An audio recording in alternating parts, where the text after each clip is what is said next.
Pemuda itu hanya tanpa sengaja melirik wanita cantik di seberang. Namun, dalam sekejap, semua informasi tentangnya muncul di hadapnya.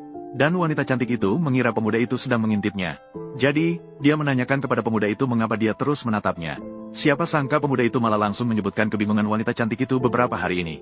Yaitu, kakeknya yang terbaring sakit di ranjang. Kondisinya semakin memburuk. Gadis itu langsung terkejut mendengar itu. Dia bertanya kepada pemuda itu bagaimana dia tahu. Namun, pemuda itu tidak banyak bicara.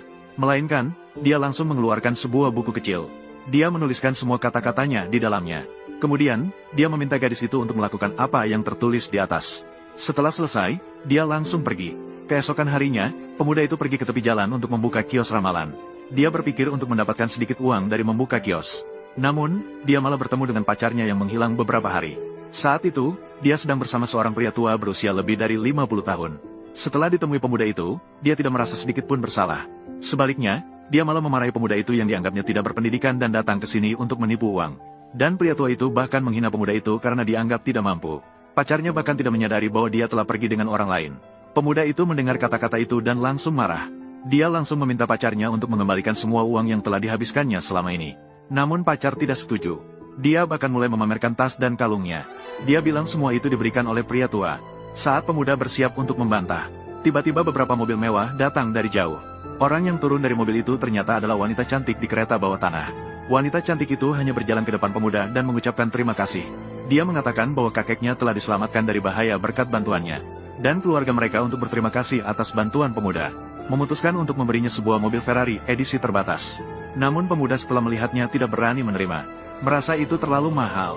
Sementara pacar di sampingnya langsung menyadari bahwa wanita cantik itu adalah putri orang terkaya di daerah itu. Segera mendekat untuk menjalin hubungan. Namun gadis itu tidak ingin menghiraukannya. Namun dia masih tidak mau menyerah.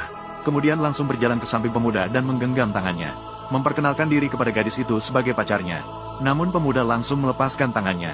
Dan menyuruhnya pergi. Jangan membuatku merasa jijik. Dan gadis itu untuk berterima kasih atas bantuan pemuda. Mengatakan bahwa orang tuanya sudah menunggunya di rumah. Mengundang pemuda untuk makan di rumah. Pemuda mendengar itu langsung setuju. Tak lama kemudian pemuda pun tiba di depan ayah gadis itu. Ayah langsung menyapa pemuda dengan hangat. Kemudian mulai berterima kasih karena telah menyelamatkan ayahnya. Pemuda ingin mengembalikan mobil sport yang baru saja diberikan oleh gadis itu. Namun orang terkaya tidak membiarkannya. Lalu dia juga mengatakan ingin meminta pemuda itu membantu melihat sebidang tanah. Perusahaannya bersiap untuk lelang tanah ini. Namun dia merasa ada sesuatu yang tidak beres dengan tanah ini. Pemuda itu, untuk berterima kasih atas mobil sport yang mereka berikan, langsung setuju untuk membantu. Jadi, dalam sekejap, dia mengikuti orang terkaya dan yang lainnya menuju lokasi. Namun, begitu mereka sampai di sana, pemuda itu langsung merasakan ada yang tidak beres.